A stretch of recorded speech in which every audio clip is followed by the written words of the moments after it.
nice sunny day. Got a little heat out here. That was good.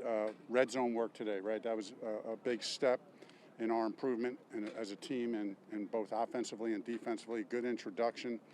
Get our schemes in, see what we can do, who can do what. So good first day. Coach, I know you had some good days, but have you started to see anybody experience, because you're installing 2 new systems, experience any like system overload? Oh, absolutely. There have been multiple system overloads, and actually you want that a little bit, right? It's a fine line. You push a little bit, you install just enough, and then you keep pushing them. You want to see who can handle it, who can't, and then you back off. You get a system overload, then you back off a little bit.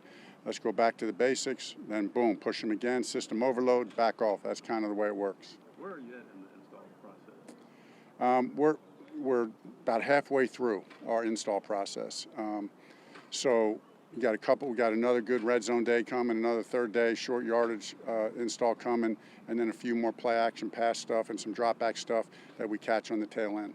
Frank, when you talk about the red zone and kind of the field shrinking, that seems to be when you need a quarterback with that high processing ability that Bryce is supposed to have. What are you seeing from him in that regard in terms of being able to identify where he needs to go? Yeah, I mean, in the red zone, absolutely you need high processing speed, and you also need great accuracy. But what you also need, all 11 guys being on the same page. Receivers, the windows are tight. We've worked really hard in the last couple of days, working these red zone routes, trying to get them just right so we're all on the same page. But it tightens up down there. Everybody needs to be on point. Frank, you talked about doing install. We just saw DJ Chark involved in install. We haven't been out here, obviously, but how involved has he been in recent days, and what's his outlook? Yeah, so the last couple of days, he's doing some rehab work on the side, and then when we get to the walkthrough portions, he's in on the walkthrough portions. So, maybe there's a chance he could get in some live action that last week. Maybe we just hold him to training camp. He's making good progress. Coach, same question about Hayden Hurst. Where is he along in the process? Same thing. He'll actually be out here on Friday. Both him and DJ will tomorrow. We'll get them in. There won't be any team reps, but they're going to start getting in some routes on air, but really no competitive stuff. But both those guys will get a little bit of that tomorrow. Yeah. You mentioned the tight windows. What has impressed you about the mentality that Bryce has to be willing to throw those? Yeah, I mean, fearless, right? I mean, we want our quarterbacks all need to be fearless, and at the same time, it's always that healthy tension, right, of being fearless but being smart. In the red zone, we think touchdown, check down. There's times as a quarterback when you got to take that chance. It's a tight window. Can I make that throw? Are we going to convert? And then there's times to check it down. And over the years, you see the quarterbacks that can become great, and we're just starting out as an offense, so we got a long way to go. But that's what we got to see if we can do, if we can execute as a quarterback. When the touchdown throw is there, can we make it? And then do we have the maturity to understand, I got to check this one down? There have been some rule changes since we last spoke to you.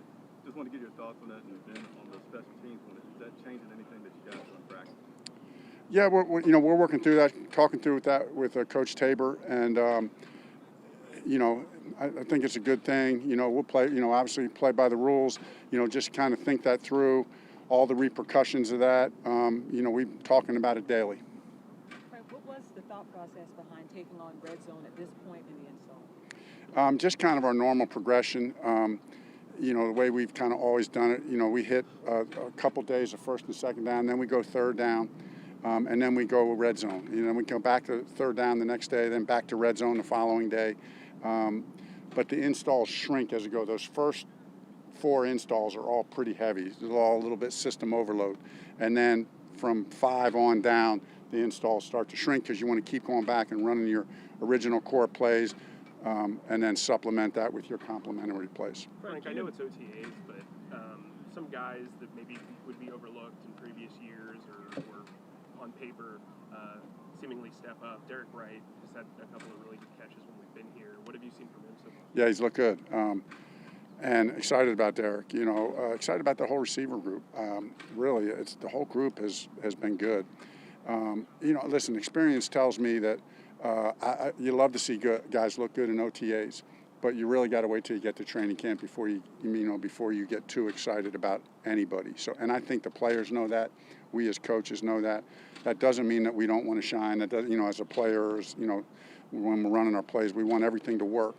But you just temper your enthusiasm at this time of year, and and just understand we got a long way to go. Frank, when you talk about installing offense and being about halfway through the process, when will you guys, as you kind of put together what you want to do, Thomas has brought to the table, that kind of thing, when will you know what it's going to look like?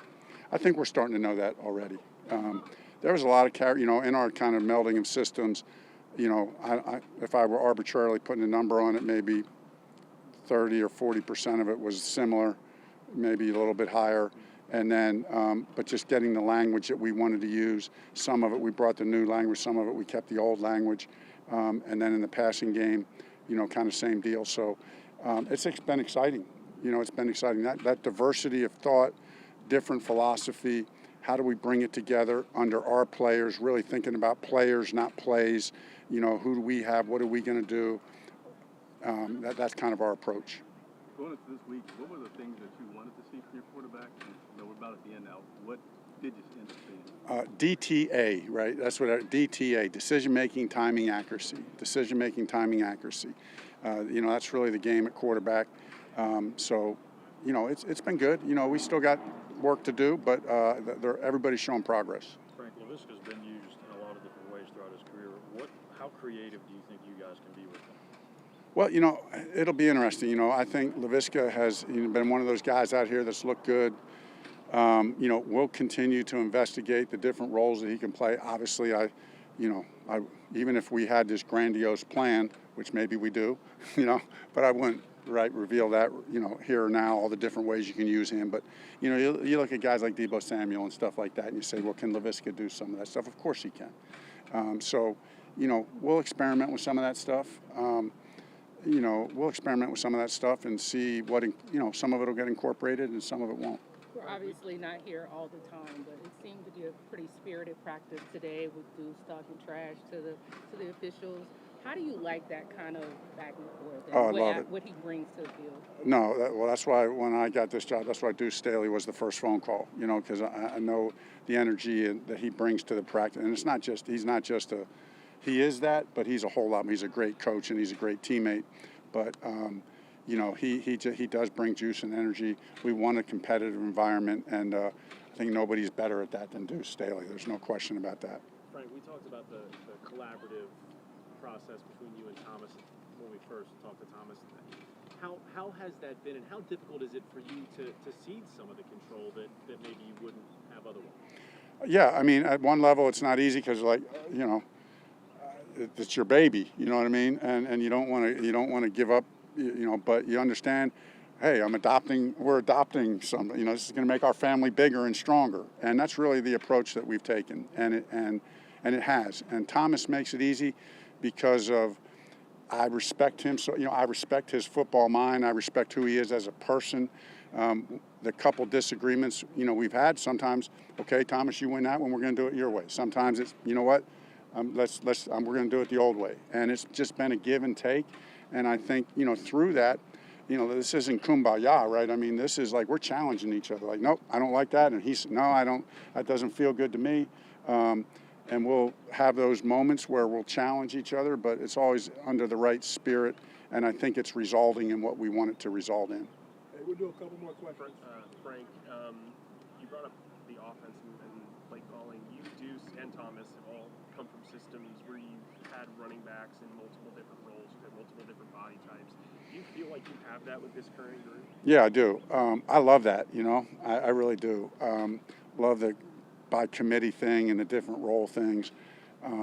Like to involve everybody. Now, listen, Miles Sanders has looked good, and, at this point, he's our number one guy, but the other running back, Chuba's looked good, Raheem's looked good. The whole group has shown good promise. So we'll see how it continues to develop, but excited about the running back room. There's a lot of new pieces here, coaching and players. Just wondering if there's any, whether it's on the coaching side or the player side, is there any surprises or things that stand out for you this week? I think the good news, I put it this way, the good news is I'm just excited about what you feel is the chemistry, what you feel is the attitude about the players, wanting to work, the coaches really taking the right approach, with the systems, putting in our systems, but also collaborating with players in an appropriate way to kind of tweak things to get better. I think it's going in the right direction. Coach, along that same vein, we talked about players and having a bit of a trouble implementing these systems. Has there been a player or position group that has been able to kind of get into the system a bit quicker than you thought? You know what? I'd say my assessment of it is each room, each position group has had some good moments and some struggles, and that's to be expected. So it's